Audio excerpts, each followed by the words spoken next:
धिक धिक धिक तो ही प्राण प्यारे, चाम हाड़ अति शरीर समार। यानी ये शरीर हड्डी, चमड़ा, मल मूत्र इत्यादि से बना हुआ है। जिस तरह से जितना प्रेम जो मुझसे कह रहा है ना, अगर उस परमात्मा से कर लोगे ना तो तुम्हारा जीवन ही सुधर जाएगा।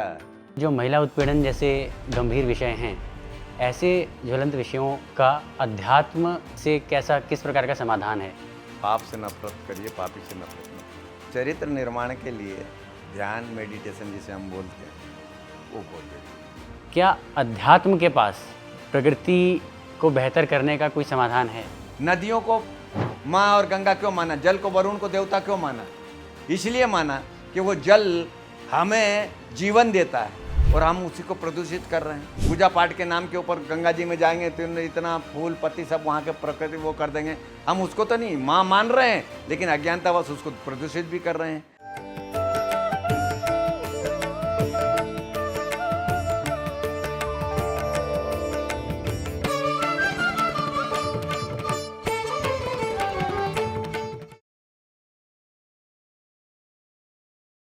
नमस्कार दर्शकों, स्वागत है आपका गुरु संगम में। आज हमारे साथ जो अतिथि जुड़ रहे हैं वो हैं श्री श्री 1008 बलराम दास जी महाराज। बाबा हठयोगी के नाम से प्रसिद्ध हैं। ये पीपाचार्य पीठ के संस्थापक हैं और हरिद्वार स्थित दिगंबर अखाड़े से संबंध रखते हैं। नमस्कार स्वामी जी।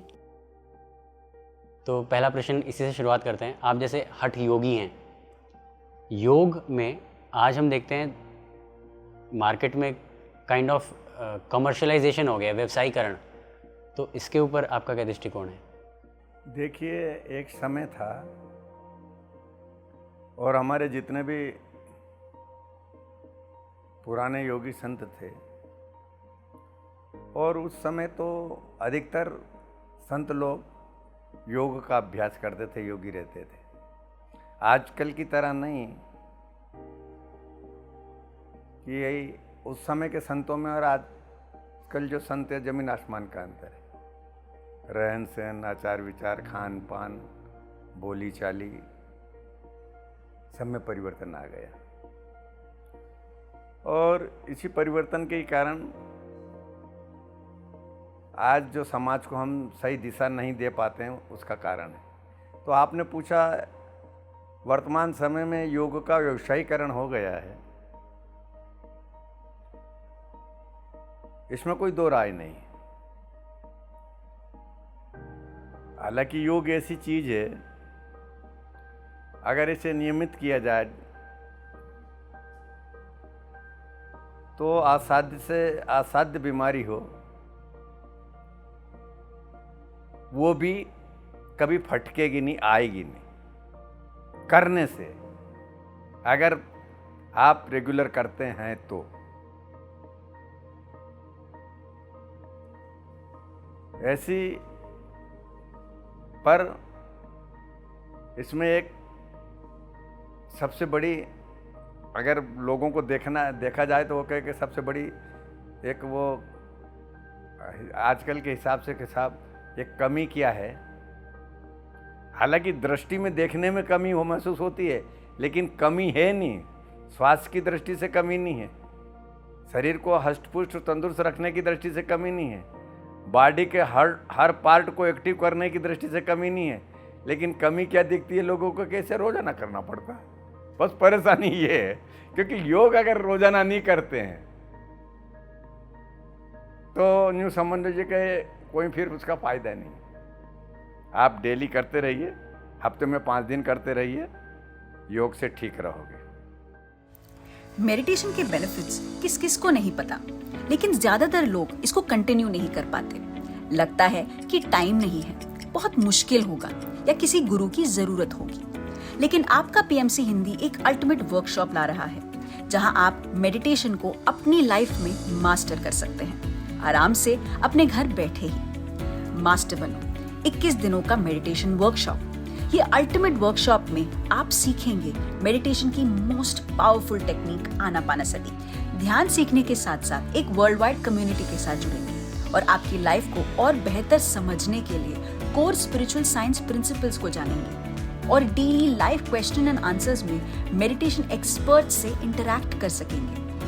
हजारों लोगों ने पीएमसी हिंदी कम्युनिटी ज्वाइन करके ध्यान को अपनी लाइफ में इंटीग्रेट करके अपनी लाइफ बदली है। जुड़िए इस फ्री 21 डेज वर्कशॉप मास्टर बनो में। रजिस्टर करें masterbano.pmchindi.com और डाउनलोड करें पीएमसी ऐप प्ले स्टोर या ऐप स्टोर से। हम मिलेंगे आपको मास्टर बनो वर्कशॉप में। Now back to the episode. मैं बहुत कम से कम 55-60 साल से योग का अभ्यास कर रहा हूँ और करता रहता हूँ। पुराने जो संत थे उन्हीं के माध्यम से मैंने जैसे परंपरा से सीखा जाता उसी तरह से सीखा था। कहीं कॉलेज या स्कूल में डिप्लोमा लेके और इस तरह से करके हम लोगों ने नहीं सीखा है और हमें आवश्यकता भी नहीं डिप्लोमा की। लेकिन जो भी सटीक ज्ञान दिया जाता था वो प्रामाणिक रहता था, फिट बैठता था, एक्यूरेट बैठता था, मतलब उसमें कोई वो नहीं रहती थी। लेकिन युग का कुछ वो है, क्योंकि बोलते हैं ना कि जितने आदर्शवादी है ना वो बेचारे भूखे मरते हैं। तो लोगों ने कहा योग तो भाई पुरानी मान्यता थी हम लोगों के, कहते कि गुप्त योगी, यानी गुप्त रखोगा तो योग रहेगा, प्रकट कर दोगा तो भांड की कलाएं हो जाएगी। जैसे नट बाजीगर अपनी कला दिखाता है तो वो कला दिखा के वो कर लेता था कि बहुत सारे बंगाल के लोग, हम छोटे छोटे जो आते थे, खेचरी मुद्रा लगते थे, पूरी मुद्रा लगा के कहते थे, लोगों को कहते थे अरे बेचारे को इसको दो कुछ, तो मांगने के लिए ही अपनी खेचरी मुद्रा का प्रयोग करता था। इसको तो जीवान नहीं है। साधारण आदमी कहता था जीवा है ही नहीं, इसे जीवा को उल्टी करते थे, दिखती नहीं थी, जीवा है नहीं, अरे इसे दे दो। जीवा का, खेचरी मुद्रा का जो हमारे ब्रह्मरंध्र से स्राव होता है अमृत का, उसे पान करना है। क्योंकि हमारे गले में जो इतना बड़ा काग जैसा रहता है ना, छोटी जुबान जैसी रहती है लटकी हुई, उसे सर्पणी बोला जाता है और वो सर्पणी उसको खा जाती है। इसीलिए जन्म और मृत्यु का चक्कर रहता है। अगर ऐसे योग में है कि अगर वो नहीं हो तो आप वर्षों तक चिरायु रह सकते हैं, वर्षों तक आप उम्र ले सके। इसलिए खेचरी मुद्रा का वो होता था, लेकिन उसने वो प्रयोग किया। तो इसीलिए हमारे पुराने संत महात्मा जितने थे वो गुप्त योगी प्रकटे भांड। तो हम तो जहाँ तक मेरी है, मैं उसी पुराना होने के कारण उसी परंपरा पे रहा। मैंने जो योग पात्र है उनको तो मैं बता देता हूँ, कर लेता हूँ, लेकिन बाकी जिस तरह से आजकल जो अपने स्कूल है और आपके बड़ी बड़ी संस्थाएं हैं योग की, देश विदेश में पूरा प्रचार प्रसार हो रहा है, वो नहीं करते थे। लेकिन वर्तमान युग की मांग है, लोग अगर इसी से क्षेत्र में आगे बढ़ते हैं तो आपने देखा होगा कितने ही लोग इसमें आगे बढ़ बढ़ के कहाँ से कहाँ पहुँच गए हैं, जीरो से हीरो बन गए, बने कि नहीं बने। लेकिन इससे जो इतना प्रचार और प्रसार हो रहा है ना, तो व्यवहारिक रूप से अगर लोग करता है, डेली अपनी दिनचर्या में शामिल कर लेता है और उसका अभ्यास करता है, तो इतना नहीं कि वो ठीक होता है, ऐसी बात नहीं। लेकिन लोगों ने इसमें आर्टिफिशियल तौर तरीके इतने बना दिए कि जैसे 5-7 मेन प्राणायाम है, कपाल भाती है, भस्त्रिका है, उज्जयी है, अनुलोम विलोम है, रेचक पूरा, कुंभक केर वो तो करता ही नहीं आजकल, कोई भूल ही गया। कुंडली जागृत में मेन विषय का वो होता है, लेकिन जो नॉर्मली प्राइमरी रूप के 5-7 हैं, शीतली है, तो 5-7 प्राणायाम तो थोड़ी थोड़ी। अब लोगों ने प्राणायाम की इतनी वो बना दिया कि 70-70, 75-75 तरीके ना। अब आदमी क्या करे इस तरह का। लेकिन जो इस तरह का करते हैं, आम जनता समझती है महाराज जी कोई बहुत ज्ञान है, इतने प्राणायाम बताते। हमने तो 5-7 का ही सुना था, बाकी कोई प्राणायाम नहीं सुना था। आसन 84 पे 84 थे, लेकिन 300-300, 400-400 आसन की क्वालिटी बना दी और ये करा। तो आदमी असंभव चीज, मतलब इतना करेगा। अरे आपको बीमारी क्या है, जटिल बन गया। आपको हार्ट रखी है। अब हार्ट में आपको नॉर्मली क्या करना चाहिए? तो उसने कहा कि मेन चीज सब शवासन करना चाहिए। शवासन करोगे और नॉर्मली आप प्राणायाम रेचक पूरक मतलब ज़्यादा नहीं कर सकते हैं इस तरह से, या ऐसे प्राणायाम करिए जिससे हमारे हार्ट को ज़्यादा नहीं हो और हमारा वो ब्लॉकेज खुले, इस तरह से। तो वो तो ठीक है। अब वो आदमी इतने कहाँ करेगा बेचारा, अब गठिया से संबंधित है, पेट से संबंधित है, ब्लड प्रेशर इत्यादि रोगों से संबंधित है। तो आपको ब्लड प्रेशर है तो आपको कौन से आसन करना चाहिए, कौन से नहीं करना चाहिए, ये अलग अलग श्रेणी होनी चाहिए। लेकिन हम एक ही श्रेणी में सबको बांध देते हैं, कर देते हैं, चलाते रह रहे हैं, और वर्तमान समय में चल रहा है, और उनकी दुकान भी बहुत अच्छी चल रही है। और वर्तमान युग तो मैं कहता हूं कि व्यवसायीकरण का युग है। जिसने व्यवसाय नहीं किया वो यूँ समझ लियो कि जैसे हम देहाती लोगों को कहना कह रहे हैं, इनकी तो बैकवर्ड सोच है, इनकी सोच। शहरी आदमी अपने आप को बड़ा ऊंची और तकनीकी सोच मानता है, पर उसे पता नहीं है कि जिस सोच के ऊपर में वो पाश्विक वृत्ति का है। पशुओं में जो वृत्तियां थी वो हमारे अंदर आने लगी है ना, पहनावे में, खान पान में, रहन सहन में, सब में वो आने लगी है। कम से कम देहात में उनकी मर्यादा तो है आज भी। इससे एक प्रश्न आ रहा है स्वामी जी, जैसे भी कलकत्ता में जो एक जघन्य अपराध जैसे हुआ, युवाओं में अभी भी बहुत आक्रोश है उसको लेके, तो जो महिला उत्पीड़न जैसे गंभीर विषय हैं, ऐसे ज्वलंत विषयों का अध्यात्म से किस प्रकार का समाधान है, या युवाओं को केवल न्यायिक व्यवस्था पर निर्भर रहना चाहिए? देखिए, अगर ठीक है अपराध करता है तो दंड देना जरूरी है, पर अगर दंड मिलता रहता तो हत्याएं क्यों होती?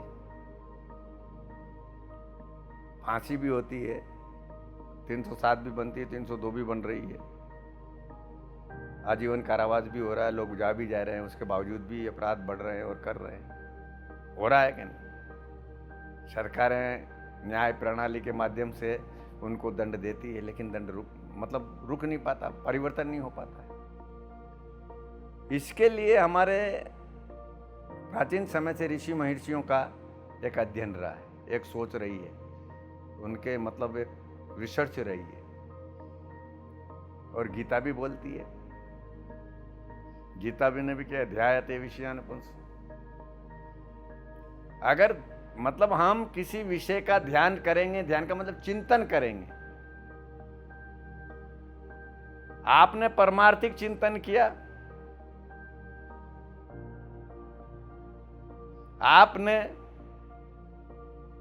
किसी संस्था के माध्यम से भला करने का चिंतन किया, गरीब को सहायता देने का चिंतन किया,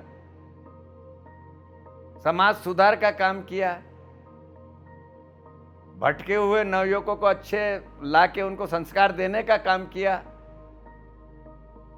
अगर हम उसकी तरफ ध्यान देते हैं, उन विषयों की तरफ ध्यान देंगे, तो वो व्यक्ति इस तरह का कार्य नहीं करेगा।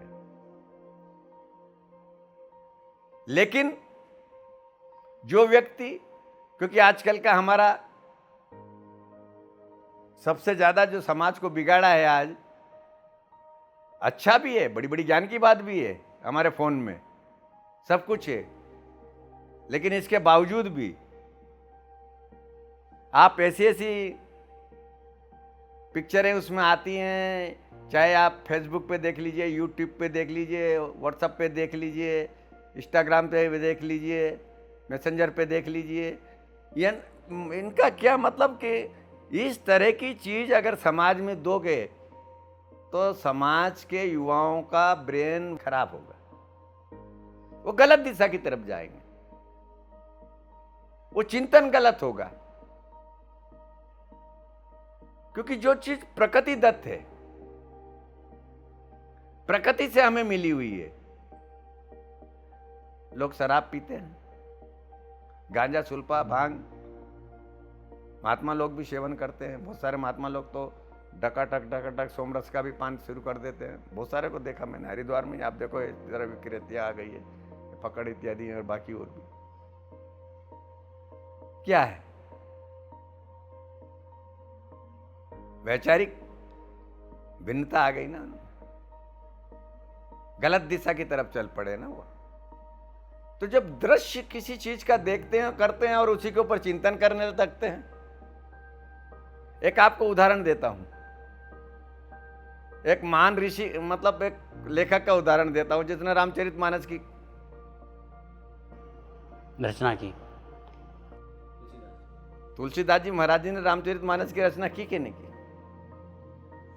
शादी भी हो गई उनकी, पत्नी से अथाह प्रेम था, पत्नी को एक दिन के लिए भी नहीं छोड़ सकते थे, नहीं छोड़ सकते थे। और जब अपने इधर जजवानी कार्यक्रम में गए होंगे, वो गए और अचानक उनके मायके से पास में ही होगा, मिल दो मिल पे, और उनका आया कि चलो पड़ोस अड़ोस से बोल कर गए, उनका भाई या कोई लेने आया था, मैं जा रही हूँ, बोल देना पंडित जी आए तो, और मैं चली जाती हूँ। वो आए, बड़े दुखी हुए, क्योंकि उनको तो बिना पत्नी के वो सो नहीं सकते, नहीं तो एक रात की कोई ऐसी थोड़ी बात थी, रह लेते हैं ना। लेकिन चिंतन उनका उसी की तरफ था, ध्यान एक ही विषय पे था, काम के ऊपर था। अगर वो ये सोच लेते कि चलो कोई बात नहीं, एक रात के लिए मैं चली गई हूं, ये वो चली गई आ गई, मैं उसके को, तो कोई बात नहीं, स्वाभाविक बात है। लेकिन नहीं साहब, वो उस ध्यान के चक्कर में सीधे अपने रात्रि में ही उसके पास चले गए। कितनी विकट परिस्थितियों में लोग क्या कहते हैं, नदी आई, मुर्दा आया, सर्प आया, मतलब जो भी बोला उनको, और चले गए, उनको कुछ नहीं दिखा, काम में अंधे हो गए। और जब औरत के पास गए और बैठे तो उन्होंने कहा कि अरे इतनी आसक्ति, इतनी आसक्ति मुझ में, आपने कहा ये क्या, ये मैं नहीं आ रही थी क्या? तो उन्होंने कहा था, धिक धिक धिक तो ही प्राण प्यारे, चाम हाड़ अति शरीर समार, यानी ये शरीर हड्डी, चमड़ा, मल मूत्र इत्यादि से बना हुआ है। इतनो प्रेम जो कीजिए राम में, यानी कि जिस तरह से जितना प्रेम जो मुझसे कह रहा है ना, तो सुधरे तेरे सब काम है। अगर उस परमात्मा से कर लोगे ना तो तुम्हारा जीवन ही सुधर जाएगा। तुलसीदास जी को तो एकदम झकझोर दिया, ऐसा झटका लगा कि जैसे बिजली का 440 का करंट लगता हो। और दरण करके साहब उन्होंने कहा कि जिस औरत के पीछे मैं इतना दीवाना और पागल हो गया हूं, और ये औरत मेरा इस तरह से तिरस्कार या जो भी कर रही है, अरे इसे तो कहना चाहिए कि मेरा आलिंगन करना चाहिए, प्रेम करना है, ये कर रहा है कि आप इस विषम परिस्थितियों में मुझे नहीं, मुझसे कितना प्यार करते हो। आज का अगर युग होता और आज की अगर वो कोई होती तो कहते हैं कि धन्य है, तुम्हारे जैसा मुझे प्रेम करने वाला नहीं मिला, ये कहती। लेकिन इतना उन्होंने कहा कि इतना प्रेम जो कीजिए राम तो सुधरे तेरे सब काम है। और देखिए वही बाण की तरह लगे, नारी वचन बाण सम लागे, और पूर्व जन्म के पुण्य समझागे। उसी समय उसने नारी का चरण स्पर्श किया और उसने कहा कि आज से तुम मेरी गुरु हो गई, तुमने मुझे शिक्षा दी और ज्ञान दिया, मैं उस परमात्मा के चिंतन में लगा जाता हूं। और एक महान कवि, महान ऋषि, महान महात्मा, महान संत की पदवी में आ गए हैं, और उनसे किसी से लाग लपेट नहीं था। तुलसीदास को कोई दासत्व स्वीकार किसी का नहीं था। उन्होंने स्पष्ट कहा है कि धूत कहो अवधूत कहो, रजपूत कहो जुलाओ कोई, काहू की बेटी से बेटो न बाहू, काहू की जात बिगाड़ गई। और फिर अरे मांगी के खाऊं, यानी मांग के खाता हूं, मस्जिद में सोऊं, यानी मस्जिद में भी सो जाता हूं मैं तो। मुझे ऐसा नहीं कि मंदिर ही मिले थे, लेने को एक ना देने को दो, ना मेरे पास किसी को लेने के लिए ना देने के लिए वो है। तो जब मेरा ऐसा जीवन हो गया तो फिर क्यों करेगा। तो ये सब विचारों के द्वारा ही हम दूर कर सकते हैं।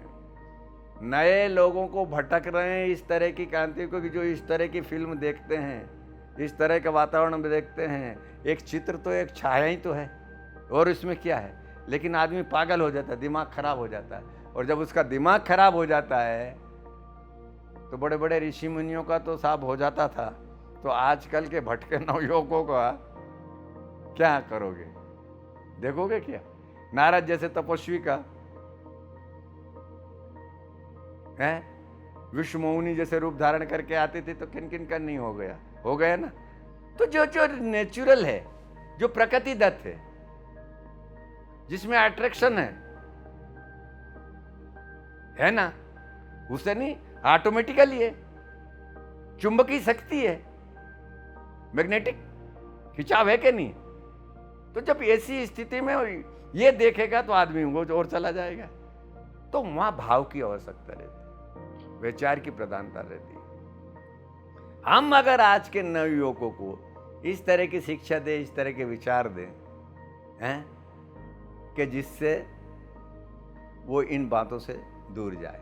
और पुराने समय में था, जब हम छोटे छोटे बचपन में थे, तो गांव की कोई भी बहू बहन बेटियां रहती थी, किसी भी समाज की रहती थी,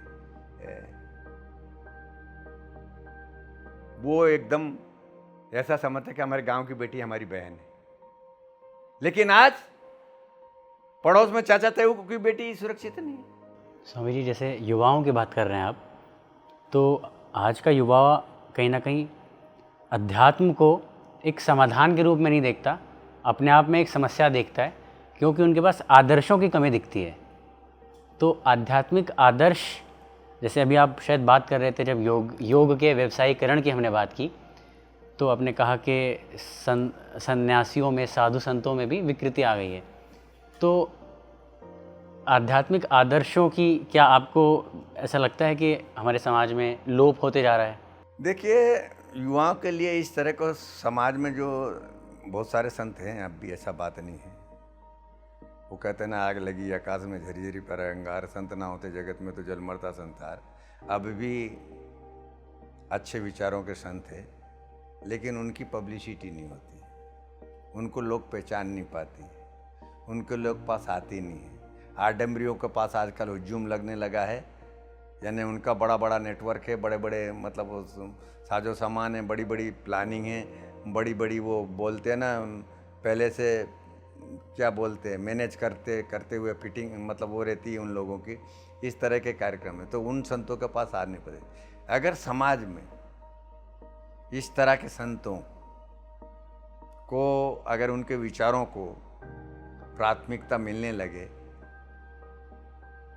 साधारण जो संत बहुत सारे हैं इस तरह, जो आज भी मतलब बहुत सादगी से रहते हैं, ज़्यादा उनका कुछ तड़क भड़क नहीं है, आडंबर नहीं है, दिखावा नहीं है, मामूली से साधन से ही अपना काम चला लेते हैं। अगर ऐसे संत समाज में आके भटके हुए नौजवानों को सही दिशा देते हैं, आम काम करते हैं। मेरे अपने जीवन में मैंने बहुत सारे लोग ऐसे हैं, लोग कहते हैं महाराज आप ये तो बड़ा बदमाश आदमी था, बड़ा ये था वैसा था, इसे आपको बिठाने और पास में रखने की क्या ज़रूरत है। मैंने कहा सुनो, पाप से नफरत करिए, पापी से नफरत मत करिए। पाप नहीं हो ये तो आप करिए, लेकिन पाप जिसने किया है अगर उसे नहीं सुधारोगे तो फिर वो तो और ज़्यादा विकृति की तरफ जाएगा। उसको सुधारने की कोशिश करिए। अगर वो सुधर जाता है तो आपने सोचा कि सब कुछ सुधर गया। और मैंने व्यक्तिगत जीवन में ऐसे लोगों को सही मार्ग पे लगाया है, वो होना चाहिए। और मेरी पहल भी है, साधन सीमित, क्योंकि वर्तमान युग है, अर्थ का युग है। अर्थ वाले तो आगे फीके, जैसे भी कोई काम नहीं होता, रिश्वत दे के कहाँ से कहाँ काम करवा लेते। और एक साधारण आदमी जो रिश्वत नहीं देता, भटकता रहता बेचारा, तो स्थिति वो आ जाती है ना। पहले का समय तो है नहीं कि वैचारिक तरफ से संतों को जाते थे और अपने विचार प्रकट करते थे, अपना जहाँ भी बौद्धिक देते या अपना जो भी अपना ज्ञान बांटते थे और लोग ले लेते थे, क्योंकि उस समय की मनोवृत्तियाँ अच्छी थी। आजकल की मनोवृत्तियाँ तो पाश्चात्य शैली की मनोवृत्तियाँ हो गई है आजकल। हाँ, जब महात्मा पाश्चात्य शैली में जीने के लिए आनंदित रहता है तो आम युवा क्या करेगा। तो इसके लिए तो ऐसे संतों को आगे आना पड़ेगा, ऐसी मतलब वर्क साहब बनानी पड़ेगी जिसमें से अच्छे अच्छे वैचारिक इस तरह के वो निकले, तभी ये ठीक हो पाएगा। वरना हमें देखेंगे तो वही तो, हम समाज का एक प्रतिबिंब है। साधु का जीवन समाज के लिए है, अपने लिए नहीं है। साधु की जितनी भी संपत्ति समाज के लिए है, इसके लिए नहीं। लेकिन दिखावा अलग हो गया। गौशाला खोलेंगे लेकिन गायों की बात करेंगे, गायों को माता मानेंगे, सब कुछ कहेंगे, गायों में इतने देवताओं का निवास रहता है, ये बात होती, दुनिया भर की बात करेंगे हैं, लेकिन 2-4 गाय दूध के लिए रखेंगे। बड़ी बड़ी संपत्ति उनके पास, चाहे तो भारत में जितनी भी गायें इधर उधर घूम रही, आवारा घूम रही, अगर संत बीड़ा उठा ले, संत अगर बीड़ा उठा ले कि मैं ऐसा नहीं होने दूंगा, तो एक गाय कचरा नहीं खाएगी, एक गाय नहीं भागेगी। लेकिन संतों की मतलब आत्मबल उनका है नहीं, खाली अर्थ के ऊपर है, बाकी काम करना नहीं चाहते हैं। अगर संत बीड़ा उठा ले किसी भी चीज का, अगर संत कहे कि किसी के पास अत्याचार और बलात्कार नहीं होगा, संत कहे कि चोरी नहीं होगी, डकैती नहीं होगी, संत कहे ये नहीं होगी, तो एक विराथुन है। अगर संत इस बात का बीड़ा उठाए कि हम समाज में इस तरह की विकृति पैदा नहीं होने देंगे, हम सबसे आगे आएंगे, तो मैं देखता हूं कि देखा कल से कोई अपराध कर सके, कोई हिम्मत नहीं पड़ेगी किसी की। लेकिन संत को आगे आना पड़ेगा। लेकिन संत तो फिर वही मैंने कहा ना कि साहब जब ओडी में घूमेगा, 10-20 सुरक्षा लेकर घूमेगा, चांदी और इन्होंने करेगा, 5-4 तरह का साग तरकारी 5-10 तरह का रहेगा, भोजन में थोड़ा बहुत होगा, तो जो स्वादी हो गया वो क्या रहेगा। इसीलिए हमारे उपनिषद में कहा है साधु कब बनना चाहिए, साधु कब बनना चाहिए।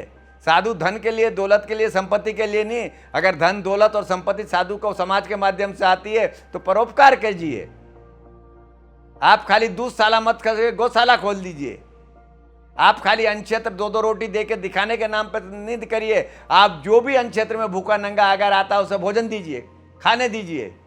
अनक्षेत्र आप उस वो करिए। अगर ये काम अगर संत समाज करने शुरू कर दे तो यूं समझ लीजिए कि आपका समाज सुधर जाएगा। और उसको होना भी चाहिए, संतों को आगे आना चाहिए। ऐसे संतों को आना चाहिए समाज के लिए जो समाज में तमाम विकृति हैं उनको दूर करें। तो युवाओं के चरित्र निर्माण में संतों का क्या योगदान है तो आपने बताया, पर योग साधना, क्योंकि आप एक योगी हैं, योग साधना क्या युवाओं के चरित्र निर्माण में कोई सहायता कर सकता है? मेरा इशारा इस तरफ है कि काम वासना, लोभ, लालच, ईर्ष्या, घृणा और भय, ग्लानि, तो इस प्रकार के जो विकार हैं इनसे ग्रस्त है हमारा जो युवा। योग साधना की सहायता से किस प्रकार उसे सहायता मिल सकती है स्वामी जी?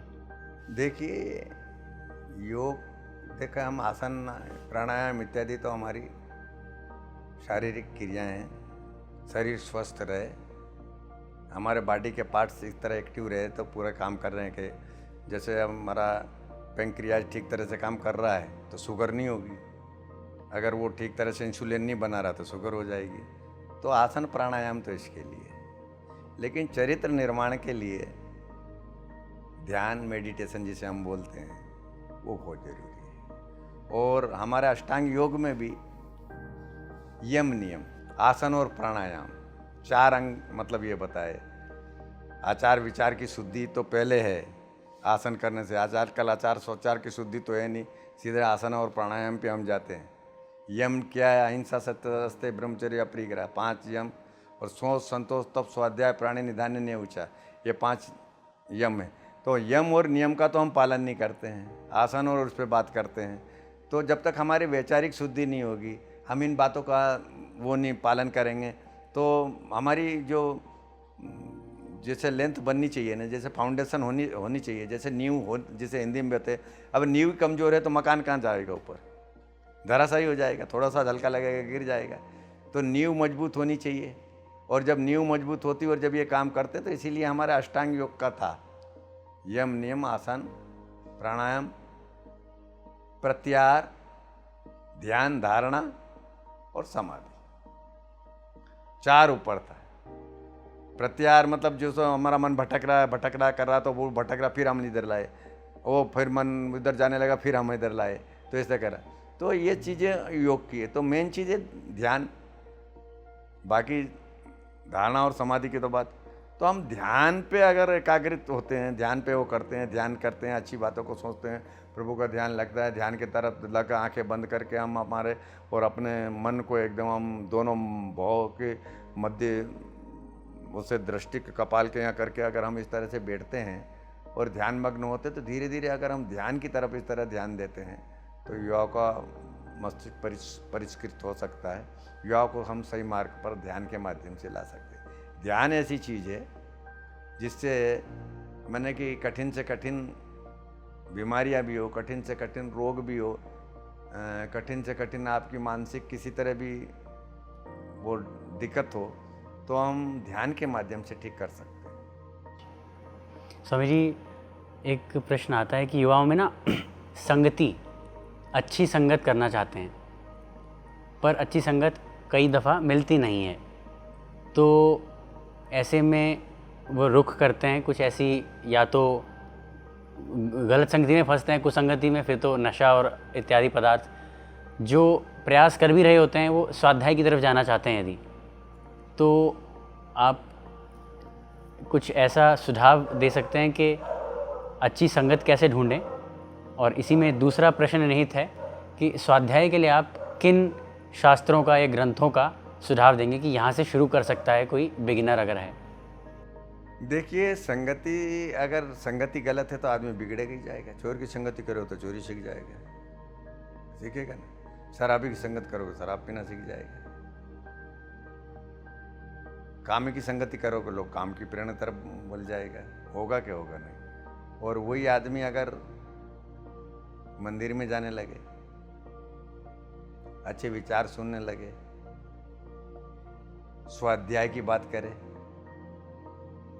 अच्छी अच्छी पुस्तकों का थोड़े बहुत अध्ययन करे, अगर जब ये करने लगेगा तो उसका दिमाग उधर की तरफ जाएगा। संगत का तो बहुत बड़ा असर है। बिना संगत के तो मतलब वो कहना ध्यायते विषयानुपुन संगत पूर्व जायते, शुरू में ही मैंने कहा था, आप जिस विषय की तरफ मुड़ोगे उसी तरफ का जाओगे तो आप उसी तरह की बुद्धि होने लगेगी, आप उसी तरफ में रम जाओगे, उसी तरफ। फिर वो पाप पुण्य कोई समझेगा ही नहीं। हमारे लिए पाप है किसी को दुख देना, किसी को परेशान करना, किसी के साथ और कुछ करना, लेकिन उनके लिए मजा है, आनंद है। हमारे लिए जीव सेवा एक उपासना है, एक दया है। उनके लिए जीवों को कष्ट देना, मारना, खाना उनके लिए आनंद की बात है। अरे भाई, आप मांसाहारी एक जीव को काट के ही तो बेचारे एक के मृत्यु के ऊपर ही तो आप शोक मनाते, आनंद लेते हो। ले रहे हैं नहीं? एक को खा के दूसरा का आनंद ले रहा है, तो ये क्या है? संगति का है ना। आप अगर उस संगति से दूर रहेंगे और स्वाध्याय करेंगे, जीव प्रेम करेंगे, जीव सर्जय करेंगे, ये सब करेंगे, हैं, वहाँ तक तो हम नहीं रखते हैं। अच्छी शिक्षा हम ग्रहण नहीं करेंगे और बुरी शिक्षा को हम तुरंत अडॉप्ट कर लेंगे। आज नशेड़ी, गजेड़ी, भंगेड़ी दुनिया भर के अभी ये यहाँ है। मान लो मैं जिस आश्रम में रहता हूँ, पहले यहाँ महात्मा जो रहते थे सुल्पा गांजा इत्यादि पीते थे, तो जब मैं नया यहाँ आया तो तमाम लोग वो आने लगे, महाराज धुने पे माल वाल मिलेगा नहीं मिलेगा, महाराज कुछ नंबर वंबर हो गए कि नहीं होंगे। मैंने गेट के बाहर ना नंबर है ना सुल्पा गांजा सा वो है, बाहर हो जाइए बिल्कुल। अब मैंने बिल्कुल आया तो बिल्कुल बंद कर दिया। धीरे धीरे लोग तड़पे, साल 6 महीने 2 साल तक परेशान हुए, इधर उधर ढूंढने लगे, नहीं गए। अगर मैं अभी लगा देता तो यहाँ 5-50 आप देखते गंजेड़ी भंगड़ी बैठे मिलते, चलम चलती रहती, जो करते रहते, नशे में धुत रहते, इस तरह के बात करते हैं।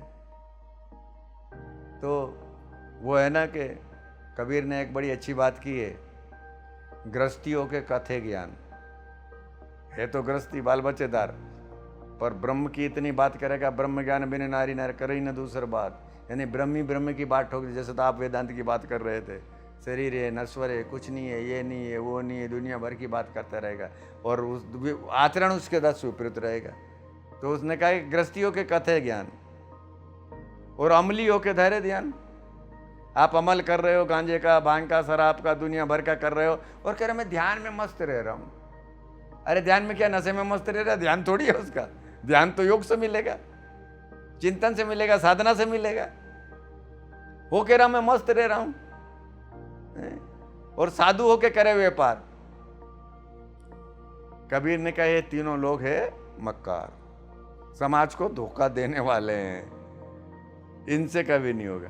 तो जहां तक इस तरह की बात हो जाए और प्रचलित हो जाती है तो ये नहीं। तो इसलिए नवयुवकों को ज़्यादा से ज़्यादा हम इस तरह की तरफ प्रेरित करें कि ताकि वो अच्छी शिक्षा की तरफ जाए, अच्छे विचार करे, अच्छी संगति करे, गलत संगति पे नहीं पड़े। स्वामी जी, स्वाध्याय के लिए कैसे ग्रंथ या शास्त्र सुझा सकते हैं आप किसी बिगनर को? स्वाध्याय के लिए उनको प्रेरित करना पड़ता है। देखो वर्तमान युग में देखिए समस्याएं बहुत है, विकट कहने की तो बात अलग है।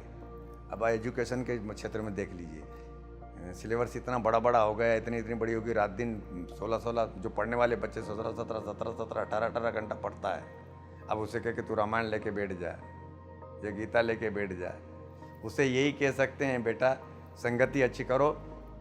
तुम्हारा स्वाध्याय, तुम्हारी गीता, तुम्हारी रामायण, तुम्हारी भागवत, तुम्हारी महाभारत, इस समय तुम्हारा जो वर्तमान में जो जिस रास्ते पे चल रहे हो, वर्तमान में जिस विषय पे चल रहे हो, यही सबसे बड़ा तुम्हारा स्वाध्याय है। इसके ऊपर ध्यान दो।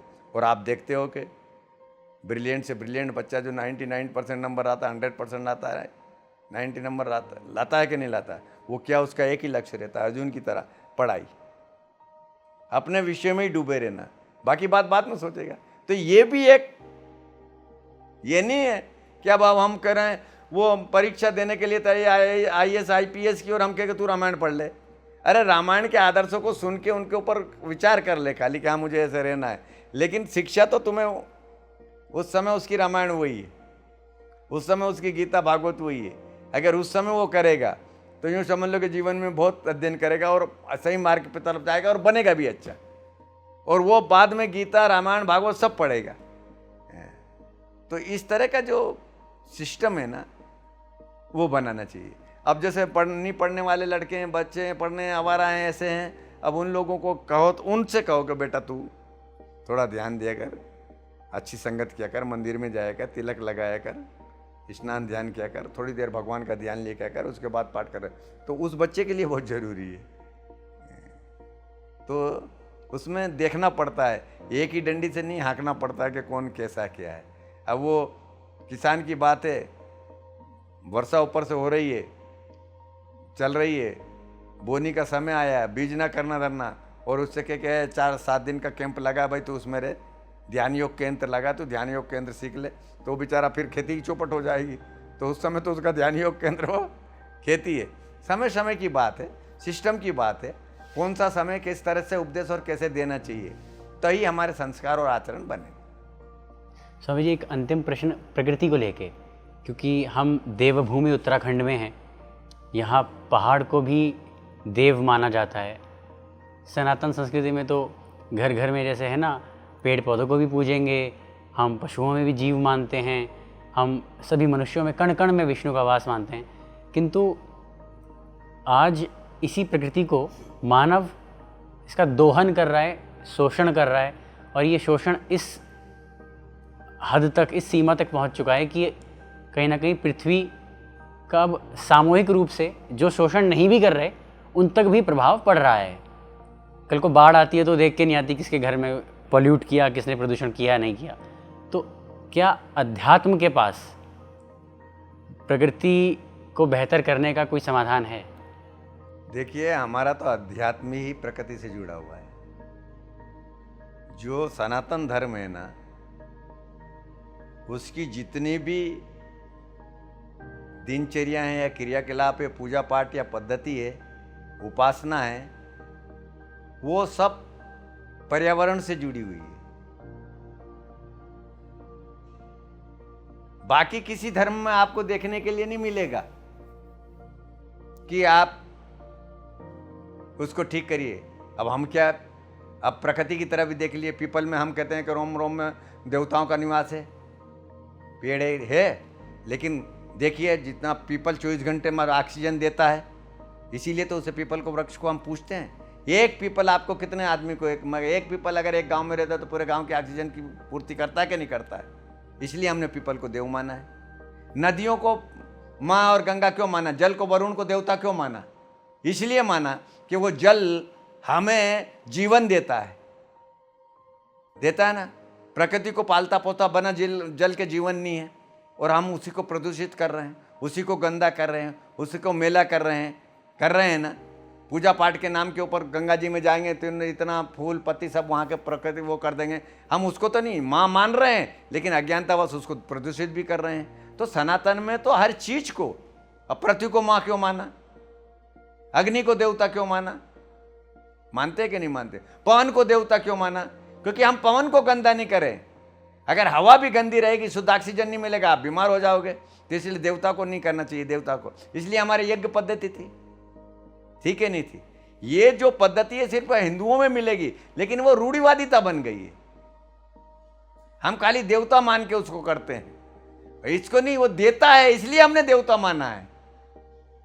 उससे हम ले रहे हैं इसलिए हमने देवता माना उसे, ऐसा नहीं। अब एक ही बात बताए, शंकर जी के गले में नाग पूछते हैं हम। अरे सोमवार का महीना है, देखा हमने शंकर भगवान का नाग पूजा करना रहना, पर हम ये नहीं सोचते सर्प भी प्रकृति की रक्षा करता है। कैसे करता है? सर्प जैसे कोबरा सर पे ये है, जब पीछे जंगल है अपने यहाँ करते हैं, वो अधिकतर चूहों का भोजन करता है, उसे चूहा बहुत पसंद है। घूमता फिरता कभी से भी यहाँ भी एक बार आ गया, चूहे के कारण आता है, आ गया। और चूहे फसल को नष्ट करते हैं, फसल को नष्ट करते हैं, और फसल को नष्ट करेंगे तो कोबरा चूहे को खाता है, तो आपकी सुरक्षा हुई कि नहीं? प्रकृति की सुरक्षा हुई कि नहीं? अनाज की सुरक्षा नहीं? अन्न को देवता जो मानते हैं उसको बर्बाद करते हैं ना। तो हर चीज को जो हम पूछते हैं करते थे उसमें गुण है, तब हम पूछते हैं। तुलसी का ही देख लीजिए आप, जिस तुलसी जंगल का पेड़ है, लेकिन हम उससे किस तरह से पूजा और पाठ करते हैं, क्योंकि उसमें कितने गुण हो, कितने औषधि गुण है। तो हमारे सनातन में जिस चीज को भी वैज्ञानिक आधार के ऊपर, हमारे यहाँ ढकोसले के ऊपर नहीं, सबके ऊपर अवैज्ञानिक आधार है, साइंस है, बिना साइंस के। लेकिन उस साइंस में मिलावट करने से गड़बड़ हो गया। इसलिए हमारे प्रकृति प्रेमी है ना, अगर हम जिस तरह से मानते हैं और मानने के बाद अगर उनके ऊपर शुद्धिकरण के ऊपर ध्यान दें तो ये समस्या ही पैदा नहीं हो। अब हम जितना भी आज का वर्तमान में खाते हैं, जहर खा रहे हैं, खाते हैं कि नहीं खाते हैं? कहते हैं। लेकिन भगवान ने उस प्रकृति को शुद्ध करने के लिए केंचुआ बनाया, और केंचुआ मिट्टी खाता है और मिट्टी को ही निकालता है, उर्वरक बनाता है। लेकिन हम उसमें रासायनिक प्रयोग कर करके केंचुए को ही मार दिया। पर्यावरण कहां से शुद्ध रहेगा? हम स्प्रे कर करके जितने मतलब वो पक्षी इतना पराग ले जाके एक दूसरे का मतलब वो करते थे, जनरेशन को बढ़ावा देते थे, जैसे गर्भधारण बोलते हैं हिंदी भाषा में, यानी कि प्रकृति भी उसके जो पराग एक दूसरे पे, भंवरे पे, इन पे, मक्खियों पे, मधुमक्खियों पे जो लगते थे वो दूसरे पे जाते थे, उससे उत्पन्न होते थे, वो बंद हो गए क्योंकि हम कीटनाशक का प्रयोग करने लगे। आपने सबसे बड़ा देखा प्रकृति के प्रेमी, प्रकृति को सफाई करने वाले गिद्ध थे। कहीं भी सड़ा गला मांस मिलता था किसी का भी, वो 10 मिनट के अंदर झुंड आता था उनका 1500 का, खा पी के उसे साफ करके हड्डी हड्डी रह जाती थी, प्रदूषित नहीं होता था, खा लेते थे। लेकिन हमने ऐसे इंजेक्शन, वो पैथिडिन इंजेक्शन लगाने लगे जो पशुओं को दूध के लिए देते थे, उनका मांस खाया, गिद्ध लुप्त हो गए। तो हम कहाँ प्रकृति प्रेमी रहे? हमारे यहाँ तो ईश्वर ने सब चीज को बनाया और हर चीज को सिस्टमेटिक ढंग से बनाया। तो प्रकृति भी, प्रकृति का जब तक हम दोहन कर रहे हैं, प्रकृति को हम विकास के नाम पे विनाश की तरफ ले जा रहे हैं। ये विनाश एक दिन अगर हम नहीं संभले तो हमें, इस मानव जाति को ही समाप्त कर देगा, ये निश्चित है। जी, बहुत बहुत आई ओपनिंग, काफ़ी अच्छा आपने लगभग हर विषय पर अपना ज्ञान साझा किया। आपने हमारे साथ जुड़ के अपना समय दिया, इसके लिए बहुत बहुत धन्यवाद स्वामी जी। नमस्ते। इसी के साथ आपका भी धन्यवाद दर्शकों हमारे साथ जुड़ने के लिए। अगर आप ये एपिसोड टेलीविज़न पे देख रहे हैं तो हमें YouTube पर भी सब्सक्राइब कीजिए, और अगर YouTube पे देख रहे हैं तो PMC हिंदी को दूसरे सोशल मीडिया प्लेटफॉर्म से भी फॉलो कीजिए। देखते रहिए PMC हिंदी। PMC हिंदी, बदले जीवन।